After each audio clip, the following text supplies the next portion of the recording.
Welcome back to the sweatshop. In today's video, we're going to be working on this 2011 Subaru Outback. What we're going to be doing in today's video is we're going to be replacing the air filter and the cabin air filter. These are both really easy jobs. Definitely something you can do in the driveway. No special tools are required at all to tackle these jobs. So take a look at the video. Make sure you know what you're doing before you go ahead, because you can screw things up. And if you do, it can be disastrous. Of course, if you're going to get an air filter, get something that's decent. I'm not opposed to the Chinesium stuff, provided you actually go ahead and change it every year. That being your cabin air filter, especially because this is what you breathe, what your engine breathes. Well, that can survive a year or two without having to be changed, provided of course you're not going through all sorts of mountainous, dirty, dusty terrain. I don't know why I said mountainous. That mountainous doesn't really have any bearing on your air filter, but dirty, dusty terrain does. So as I was saying, in regards to your filters, you want to make sure that you get something that's decent quality. The air filter is going to be able to survive a year or two. The cabin air filter, I generally suggest replacing these every 2 years, because that's what you breathe. And if you're like me and your fan's constantly running, well, it's going to suck a lot of dust and dirt in, and you don't want to clog that filter up. That being said, if you want to splurge and get the air filters that are brand name and, you know,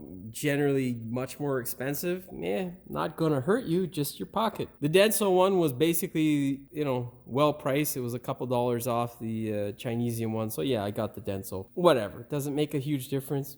Probably not. That being said, before we get started with today's video, do me a big favor. Hit that subscribe button as well as the notification bell so you never miss one of my new videos. Now, like I said earlier, I would implore you to watch the full length of videos so that you do the air filter portion properly, as well as your cabin air filter. Because if you screw up the air filter portion, well, there is a part that is right next to the air filter that is several $100s, and it will go bad if you screw it up. And replacing your own filter just because, and I've seen technicians do the same thing, when you don't put it in properly and you get dirt that gets sucked in and you're in a high humidity environment, or you get a lot of dirt or whatnot through that mass airflow sensor, well, your pocketbook's gonna cry. And the way this thing looked, it didn't look like it was situated properly. Luckily, we don't have any codes or any issues, but yeah, you don't want to give that to yourself as a present. It's not really a present. It's an issue that tissues just won't solve. All right, let's go ahead, open up the hood now. We'll start with the air filter, and then we'll take care of our cabin air filter. First things first, we got to remove this piece of ducting here. I mean, you don't really need to. It just makes it a little bit easier to push this thing around a bit. Well, if your flat screwdriver doesn't work, get a clip remover. This is my preferred clip remover. Wonderful tool, makes life so much easier. Pull that out there. Just move that out of the way. Now you can see there, once this is disconnected, this thing will move a little bit easier. Just makes it slightly easier to do. It also gives you a way to inspect your filter without having to, you know, to be honest, I don't know what other way you would inspect it. So yeah, pull that shit off if you want to get a look at your filter. For this guy here, just simply disconnect. Well, you don't need to disconnect it on this one because it sits on the back portion here. On some of the, I'm pretty sure on some of the older ones, this connector portion, the little clip down here is here, so if you pull it apart, you can damage it. I think, I can't remember. Anyhow, get your flat screwdriver, loosen up this hose clamp here, and then you're gonna just simply move that guy out of the way. Now, pop these guys here, and now you're going to separate the two, simply like so, but keep this guy pushed downward so that it doesn't come apart, and then just yank this guy out of there. You see how disgusting that is, okay? The back end's dirtier because I had it out of the car, but here's the thing. This thing was installed by a supposed professional, or well, someone at some point. This, you can see here, didn't sit properly, and that can cause a leak, okay? A non-filtered leak. Problem is, when it's not filtered, this little bastard here, very, very expensive, because anything that touches it can screw it up. Any sort of dirt or residue. Don't spend your hard-earned money just because you try to save, I don't know, 20 bucks replacing a filter. Either get a professional to do it or do it properly. Make sure those tabs on the bottom there are slid into place so that they connect and you're good to go. Now take your nice new Denso filter, if you got one, or your nice new air filter, and stick it into place. Same thing, you're just gonna move this guy back. Okay, like so. Make sure your connectors are connected down below. We're in place, and then just slide it in, like slow, okay? Really easy job. Now as you slide it in, you want to make sure that that felt gasket doesn't get caught up or twisted. Make sure it slides between the two halves. Nice and gently push it in. Make sure it's not curled up. It should be nice and flat like it currently is, and we are good to go. Now, slide this guy back, move our holes out of the way. What you want to do is check for alignment. You see it's nice and flat there, nice and flat here, which means we're not cocked down below. Check the sides as well, especially this side, and you're good to go. Connect that guy back, put our holes back in, locate the screwdriver, use screwdriver to tighten up clamp.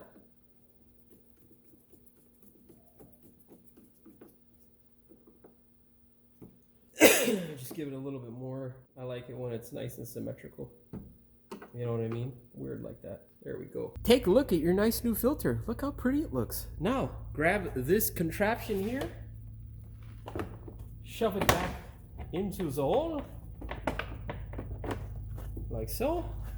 Get your clips and stick them back in their respective holes. 1 and 2. Yes. That's it. That's all it is to change out the air filter. Didn't even take like 5 minutes. All right? You can definitely do that at home. No need to pay somebody to do that, especially at Mr. Lube where they probably won't even do it. Probably just gonna spray paint it white and make it look like they changed it and call it a day.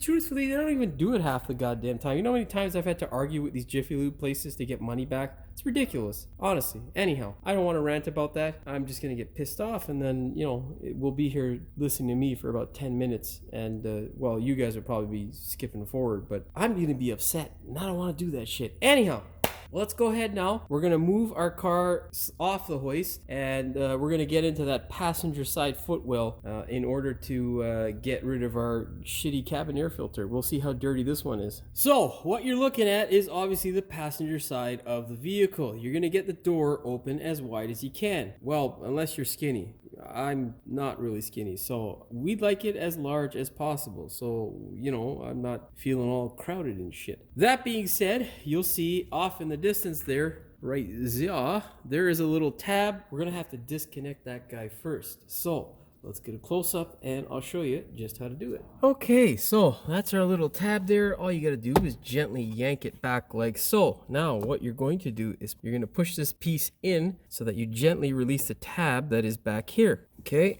you can hear that pop. We're gonna do the same thing on the other side. I'm gonna try and get your shot. That guy right there in the middle of your screen is the tab we're talking about. What you need to do is slowly pull that guy back like so, and then your whole box is going to drop down like so. I don't want to hit my camera here. And that's it.